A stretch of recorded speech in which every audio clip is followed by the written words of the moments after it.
एक खेत समलंब के आकार का है जिसकी समांतर भुजाएं दे दी 25 मीटर और 10 मीटर। इसकी असमांतर भुजा दे दी 14 मीटर और 13 मीटर। इस खेत का क्षेत्रफल ज्ञात कीजिए। देखो पहले तो हम चित्र बनाएंगे।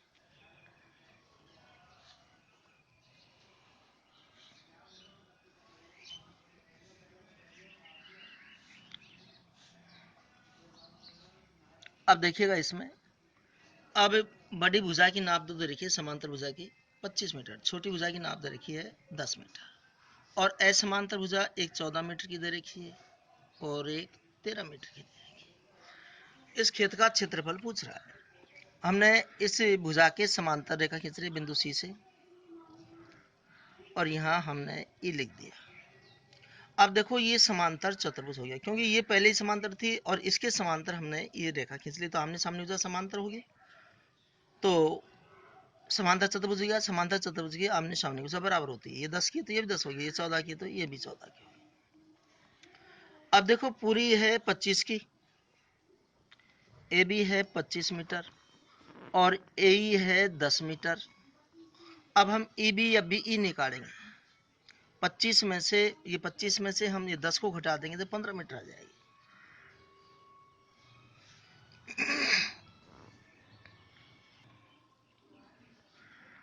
हाँ जी, 10 घटाएंगे तो 15 मीटर आएगी। अब देखो त्रिभुज बीईसी का क्षेत्रफल निकालेंगे हीरोन वाले सूत्र से। त्रिभुज बीईसी का क्षेत्रफल S minus S minus B S minus C का अंडर रूट। अब एस बराबर A plus B plus C बटे में 2। ए का मतलब पहली भुजा 15, बी का मतलब दूसरी भुजा 13 और सी का मतलब तीसरी भुजा 14 बटे 2।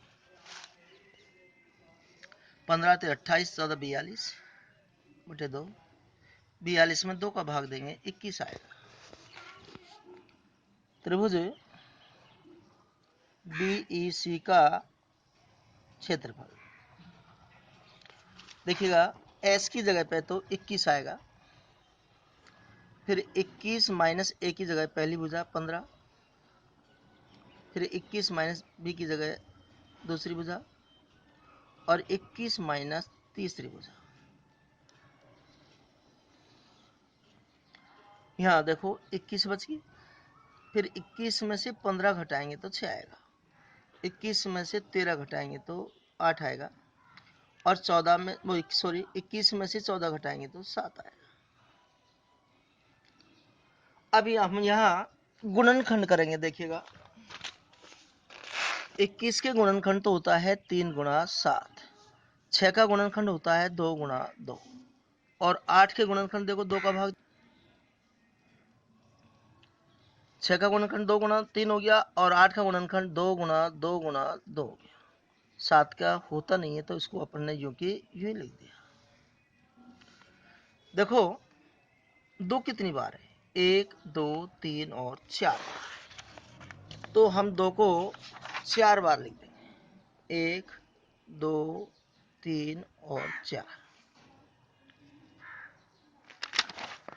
यह 3 2 बार है और 7 भी 2 बार है, तो 3 2 बार 7 2 बार अंडर रूट। 2 2 के जोड़े बनाएंगे, जोड़े में से एक संख्या ले ली, जोड़े में से एक संख्या ले ली, जोड़े में से एक संख्या ले ली, जोड़े में से एक संख्या ले ली। अब कुछ नहीं बचा, इनको गुणा कर लेंगे। 2 दूनी 4, 4 ती 12, वास्तव 84 वर्ग मीटर। ये त्रिभुज का क्षेत्रफल आया। हाँ जी, अब त्रिभुज का क्षेत्रफल दे दे, ऊंचाई हमसे पूछे तो ऊंचाई निकालेंगे। 2 गुणा क्षेत्रफल बटे में आधार, तो 2 गुणा यहाँ क्षेत्रफल 84 है और देखिएगा आधार इस त्रिभुज में ये ऊंचाई लेते हैं तो आधार यहाँ 15 हो गया। हम गुणा कर रहे हैं, 4 दूनी 8 और 8 दूनी 16 बटे में 15, 15 का भाग देंगे, 15 एकम 15, देखो भाग दे के बता देता हूँ। 168 में हम 15 का भाग देंगे। 15 एकम 15, एक बच गया। 8 उतार लिया, 15 एकम 15, 3 बच गया। पॉइंट लगाया, 0 बढ़ाया, 15 दूनी 30, 11.2 मीटर आ गया। अब हमसे समलंब चतुर्भुज का क्षेत्रफल पूछ रहा है। समलंब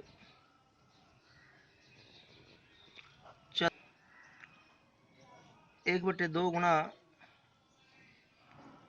समांतर भुजाओं का योग गुणा बीच की दूरी। तो 1/2 गुणा समांतर भुजाओं का योग। देखिएगा, समांतर भुजा एक 10 की है और एक 25 की है। 10 प्लस 25 गुणा 20 की दूरी है 11.2। तो 1/2 गुणा दोनों को जोड़ा 35 हो गया, गुणा 11.2। अब देखो 2 से काट दिया हमने, 5 दूनी 10, 0.5, 6 दूनी 12। अब इनको हम गुणा कर देंगे। 6 पंजो 30 और 6 ती 18 और 3 21, 5 25, 5 ती 15, 2 17, 0 5 6, 7 2 9 और 1। हाँ जी, 1960 आया। एक के बाद पॉइंट लगाएंगे, 196 वर्ग मीटर आ गया। ये हमारा आंसर आ गया।